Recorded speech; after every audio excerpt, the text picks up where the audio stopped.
Boa noite, irmãos. Mais uma sexta-feira estamos nós aqui, para juntos podermos compartilhar o livro de Salmo, dessa vez vamos estudar um pouco o livro de Salmos. Salmos, poesias, poesias de um povo que foram inspiradas, Essas poesias foram inspiradas pelo Espírito Santo. E assim saíram poesias maravilhosas que hoje nós podemos compartilhar elas, que elas vêm nos confortar, que elas nos consolam. É maravilhoso poder estudar esse livro de Salmo, E nessa noite nós vamos fazer algumas observações a respeito desse livro, mas antes vamos estar orando, Deus maravilhoso e grandioso, mais uma vez nos colocamos diante de Ti para agradecer a Ti a oportunidade, Senhor, de estarmos estudando um pouco, Senhor, a Tua Palavra, comentando um pouco sobre a Tua Palavra. Que nós possamos ser edificados, que a Tua Igreja possa ser edificada, Senhor, que as pessoas que virem esse vídeo também possam ser edificadas pela Tua Palavra, Senhor. E que em todo tempo, Senhor, a Tua Palavra, o Teu nome seja exaltado, Senhor, e os nossos, Senhor, cada dia seja diminuído, Senhor. Que o que importa aqui é divulgarmos o Teu Evangelho, falarmos do Teu amor, da Tua graça, Senhor, do Teu Santo Espírito, Pai, que tem cada dia, Senhor Deus, compungido os nossos corações a Te servirmos e a Te seguirmos como servos Teus, Senhor. Obrigado, Senhor, continue conosco, abençoa, Senhor, cada um individual em seus lares, que a Tua bênção, o Teu amor, a Tua graça, Senhor, possa ser com cada um daqueles que puderem estar ouvindo esse vídeo, ou vendo esse vídeo, Senhor, na noite em que eles tiverem essa oportunidade. Obrigado por tudo, continue conosco, em nome de Jesus. Amém. É maravilhoso podemos falar sobre Salmos, Salmos é um livro poético, como temos falado, e é interessante a inspiração dos Salmos, Quando vimos aqui o autor inspirado escrever sobre várias coisas, sobre os confrontos da sua vida, aquilo que ele vai estar passando. E o Salmo procedem das mais lindas expressões de fé em Deus. Junto com João 3,16, as expressões mais belas estão nos Salmos também, que os poetas aqui escreveram e deixaram para nós. Salmos é fascinante por ser um livro que brota da experiência humana, contém expressões sinceras da alma no confronto com os fatos da vida, tanto do sofrimento como da alegria. Então nós vamos ver aqui em Salmos esse confronto, esse mesclado desses sentimentos aí, de alegria, de tristeza, de confissão de pecados, de busca por refúgio, por auxílio. Nós vamos ver isso em Salmo. E quando a fé inspira a poesia, é uma frase que se adequa à descrição de seu conteúdo. É isso que nós vamos ver nos Salmos, essa poesia maravilhosa. Mas a poesia, não é uma poesia como nós estamos acostumados na nossa língua, a poesia na língua portuguesa, que é diferente, A poesia aqui no Salmo são poesias segundo a literatura judaica e não segundo a literatura, digo, aqui da nossa cultura. Então nós vamos ver isso aqui. A palavra salmo deriva também de uma expressão hebraica, que significa também louvores. Apesar de nem todos os salmos serem louvores, o livro realmente tem muitos louvores ali, porque existem alguns que são orações, existem alguns que dizem que é oração por auxílio, é oração por isso, é oração por aquilo, mas todos eles acabam sendo usados também como louvor, que vamos falar sobre eles não, o livro de Salmo é o inário, da canção judaica, Isso é interessante, nós pensamos isso, A nação judaica ela usa os salmos como um livro de canção, né? E muitos dos salmos encontram espaço no inário cristão. Nós, inclusive, vemos isso, né? Muitos hinos que derivam de salmos. Muitos hinos cristãos que nós usamos hoje derivam de salmos, né? Existiram alguns autores, né, como até mesmo Martinho Lutero, que compuseram hinos baseados em salmos. É interessante nós vemos isso, né?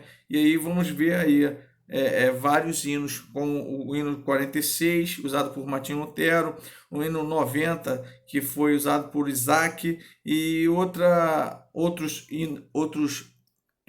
salmos que foram usados assim por outros autores.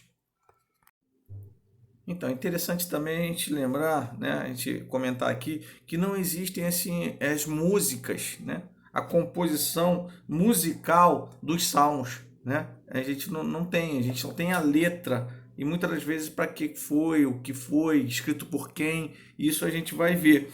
É interessante também nós sabermos que os salmos também foram utilizados e são utilizados até hoje pela igreja cristã. Nós vimos no passado, na igreja primitiva, alguns irmãos que escreveram cartas, como Tiago, por exemplo, o escritor dos Hebreus também, e também o próprio Paulo, né, nas cartas paulinas, a carta aos Efésios, também citam os salmos e os hinos e cânticos, né? Fala aqui, temos a citação em Colossenses também, Colossenses 3:16, Tiago 5:13 e o Efésios, né? Carta aos Efésios 5:18 e 19. Todas as citações que eu falei, né? Desculpa, eu falei Hebreus, mas não, na carta de Hebreus não tem. É somente Colossenses, Tiago e Efésio, né? Esses três livros eles citam aqui, né, o livro de Salmos, né? Então é interessante nós vemos isso que também é utilizado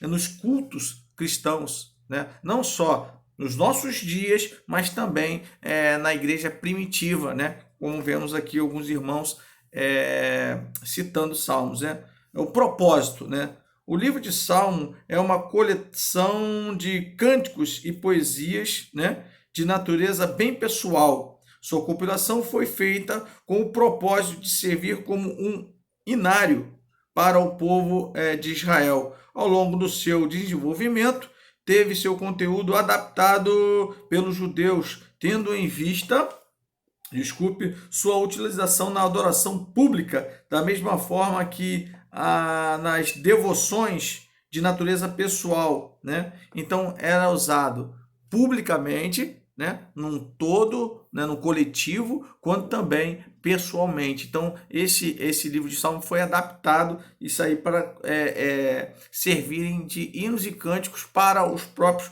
povo judaico, né? Quando eles abriam ali o seu ajuntamento, a sua reunião, costumavam sempre ali citar salmos, cantar salmos nas sinagogas, embora nós não temos, como eu disse, aqui a composição musical que eles usavam na época, nós só temos aqui o privilégio de termos as letras, né?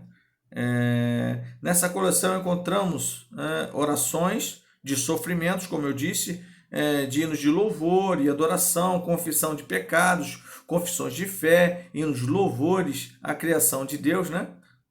Como evidenciando o poder de Deus, né? As maravilhas de Deus na criação. Isso realmente, essa semana eu tive essa experiência maravilhosa de estar lendo o livro de Salmo e me pegar realmente meditando na letra dele, né? Na grandiosidade de Deus, como ele relata, como os salmos relatam. Isso é maravilhoso, irmãos. A gente ter esse contato é como se fosse, como a gente está cantando um hino, né? Como a gente canta secularmente, as pessoas lembrando de fatos. Então a gente vai cantar hinos de louvor a Deus, né? Como a gente canta. E agora a gente vai ver salmos, esses ficam em nós e a gente começa a cantar, né? Esses salmos e meditar na grandeza de Deus e começa a pensar como o autor dos salmos estava pensando naquele momento, a grandiosidade de Deus, né? Então é muito bom nós podermos ter essas experiências, né, ao longo das leituras bíblicas. Então realmente nós vamos ver isso aí, essas experiências que o autor passa para nós nos Salmos. Individualmente falando, não foram escritos com a intenção imediata de servirem ao culto, não foi. É uma expressão individual, o autor estava ali, passando por sofrimento, passando por algum pecado, confissão, e aí acaba isso tudo, né, sendo exposto como poesia, e agora ele é usado, né, como um livro de cântico, né? E para nós hoje, até mesmo, né, principalmente um livro de meditação, um livro de adoração, é o livro de Salmo, né? Um livro de reflexão. Isso é muito bom, né? É uma poesia, como eu disse, né? A poesia hebraica. A poesia hebraica ela é diferente da nossa, né? Ela tem aqui, a composição muito diferente. É um paralelismo, né? Ele não vai fazer como falar, aquelas rimas como a nossa faz, mas ele faz um paralelismo das expressões dele, né? Com grande Deus, aí vai falando uma expressão, é como aqui a gente vê aqui, que o autor da revistinha colocou, né? O paralelismo como assim, ó, a segunda linha afirma a primeira, como no Salmo 15, 1. Senhor, quem habitará no teu tabernáculo? Quem morará no teu santo monte? Então ele vai colocando as frases meio que paralelas, diferente da nossa poesia, que sempre tem rimas e tudo, né? A primeira combina lá com a segunda e vai fazendo aquele. Então é diferente, é um livro poético, porém uma poesia diferente, como vimos também em outros comentários já de outros livros que estudamos aqui. Lembrando que nós estamos só estudando alguns conteúdos resumidos, alguns pontos do livro de Salmo, ok? Que nós vamos ver também a presença de Jesus nos Salmos, né? O próprio Jesus declarou que os Salmos testemunhavam a seu respeito. Aí aqui nós temos algumas citações. Lucas 24:4, né? E podemos atestar que isto realmente procedeu. Aí ele vai falar aqui, ó, ele é o Salvador crucificado no Salmo 22. O pastor do Salmo 23, que está lá, ver João 10. O sacrifício no Salmo 40, né, de números 6 e 8. 6 a 8. Hebreus 10, do 1 ao 10. O sumo sacerdote do Salmo 110, ver Hebreus 7, 17 a 21. A pedra de esquina no Salmo 118, do 22 ao 23. Ver Mateus 21, 42. E o rei que está para vir no Salmo 2, né? Ver Atos 4, de 25, 26 e 13, 33. Interessante, então nós fazemos esse paralelismo aí, que nós vamos ver os próprios salmos testemunhando, testificando de Jesus Cristo, ok? Os salmos também são divididos, né? Existem classificações para os salmos.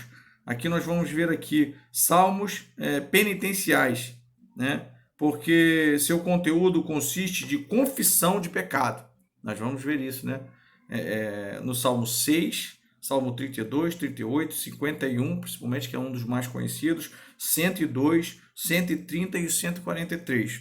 Os Salmos 120 e 134 são conhecidos como cânticos de degraus. Por que isso? Porque eles eram usados muito nas festas judaicas, quando o povo se reunia e subia para o templo em Jerusalém, para as festas lá. Então eles iam cantando esses salmos aí, né? O Salmo 120 e o 134, salmos de degraus, ok? Nós temos também aqui salmos imprecatórios. São o quê? São os salmos que o povo eles usavam para pedir que a ira de Deus viesse sobre os inimigos seus, né? Não é um inimigo individual, assim, de indivíduo por indivíduo, mas um inimigo de um povo contra o povo, uma nação contra a nação, as nações que vinham oprimir a Israel. Então esses salmos relatam sobre isso. é o Salmo 35, 37, 69, 79, 109, 139 e o 143. Não era coisa pessoal, era coisa de nações contra nações. Então, eles eram usados para isso, para pedir que a ira de Deus, né, se manifestasse contra os seus inimigos, ok? Então, esses eram os salmos imprecatórios, ok? E também nós vamos ver aqui, são os salmos, né, o Salmo 119, que ele descreve as virtudes da grandeza de Deus. Então, com exaustão mesmo, ele vai falando sobre as grandezas de Deus, realmente com exaustão, desculpe. E também nós vamos ver aqui o Salmo 113 e o 118, que eram usados pelos judeus, né, durante as celebrações da festa da Páscoa. Então, esses dois eram na celebração da Páscoa. Então, existem essas divisões entre os salmos, ok? A autoria dos salmos, né? Nós não temos aí um só homem que escreveu os salmos.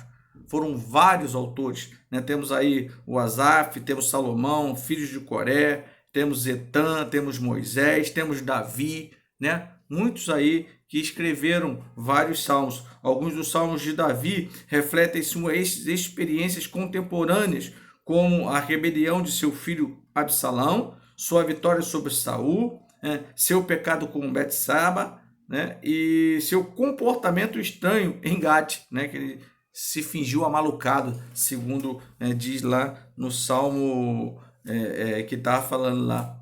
E também tem sobre os anos de exílio no deserto, que são os Salmos 57, 63 e 142. O de Gate é o 34 e o 56, que ele se finge amalucado, né? Então, assim, nós vamos ver como se vê a autoria do livro de Salmos de natureza múltipla, conforme as indicações acima, como eu falei, mencionadas, né? Entretanto, não se sabe exatamente quem fez o trabalho de recopilação desses salmos, né?